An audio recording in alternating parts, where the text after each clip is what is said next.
თავი მე-17. იესომ უთხრა თავის მოწაფეებს. შეუძლებელი არ მოვიდეს სტუნებები, მაგრამ ვაი მას, ვისი მეშვეობითაც მოვა. მისთვის უმჯობესი იქნებოდა წისქვილის ქვა დაეკიდათ კისერზე და ზღვაში გადაეგდოთ, ვიდრე ერთი ამ მცირეთაგანი ეცტუნებინა. ფრთხილად იყავით. თუ შენმა ძმამ შეგწოდოს, გაუწყერი მას, თუ მოინანიოს, მიუტევე.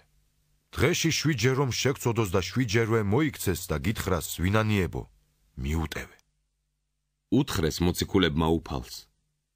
მოგვიმატე რწმენა. უფალმა უთხრა მათ. მდოგვის მარცვლის ოდენა რწმენა რომ გქონდეთ და უთხრათ ამ ლეღვის ხეს, აღმოიფხვერი მანდედან და ზღვაში გადაინერგეო, გაგიგონებდათ. რომელიმე თქვენგანს მონა რომ ჰყავდეს, მხნელი ან დამწყემსი, მინდვრიდან დაბრუნებისას, ნუ თუ ეტყვის, წადი ჩქარას უფრას მიუჯექიო.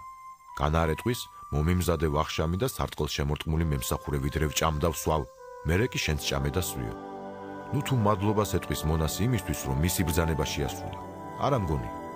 ასევე თქვენც, როცა შეასრულებთ ყველაფერს, რაც ნაბრძანები გქონდათ, თქვით, უსარგებლო მონები ვართ, ვინაიდან გავაკეთეთ ის, რაც უნდა გაგვეკეთებინა.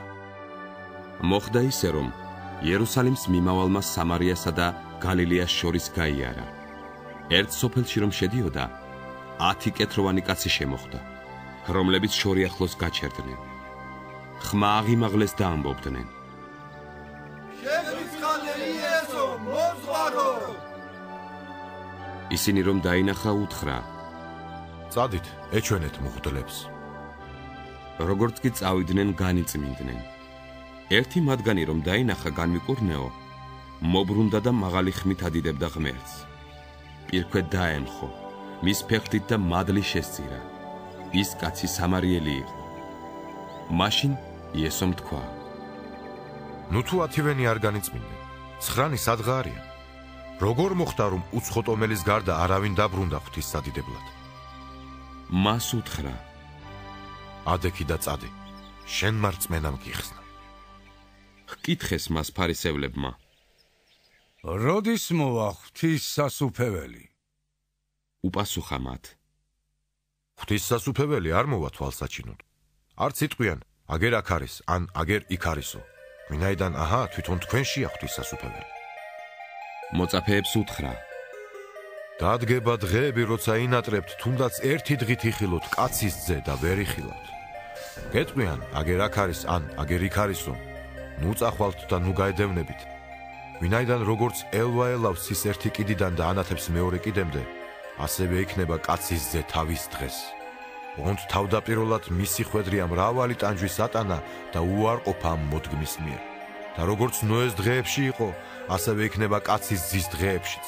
ჭამდნენ, სვამდნენ, ცოლს ირთავდნენ, თხოვდებოდნენ იმ დღემდე, ვიდრე ნოე კიდობანში შევიდოდა, მერე მოვიდა წარღვნა და ყველა დაიღუპა. ისევე როგორც ლოტის დროს იყო, ჭამდნენ, სვამდნენ, ყიდნენ, ყიდულობდნენ, რგავდნენ და აშენებდნენ. ხოლო იმ დღეს, როცა ლოტი სოდომიდან გავიდა, ცეცხლმა და გოგირდმა იწვიმა ზეციდან და ყველა დაღუპა. ასევე იქნება იმ დღესაც, როცა კაცის ძე გამოჩნდება. იმ დღეს, ვინც ერდოზე იქნება, ხოლო მისი ნივთები სახლში, ნუ ჩამოვა ასაღებად. ვინც ყანაში იქნება, უკან ნუ დაბრუნდება. გაიხსენეთ ლოტის ცოლი. ვინც ცდილობს თავისი სული შეინარჩუნოს, დაღუპავს მას. ხოლო ვინც დაღუპავს თავის სულს, შეინარჩუნებს მას.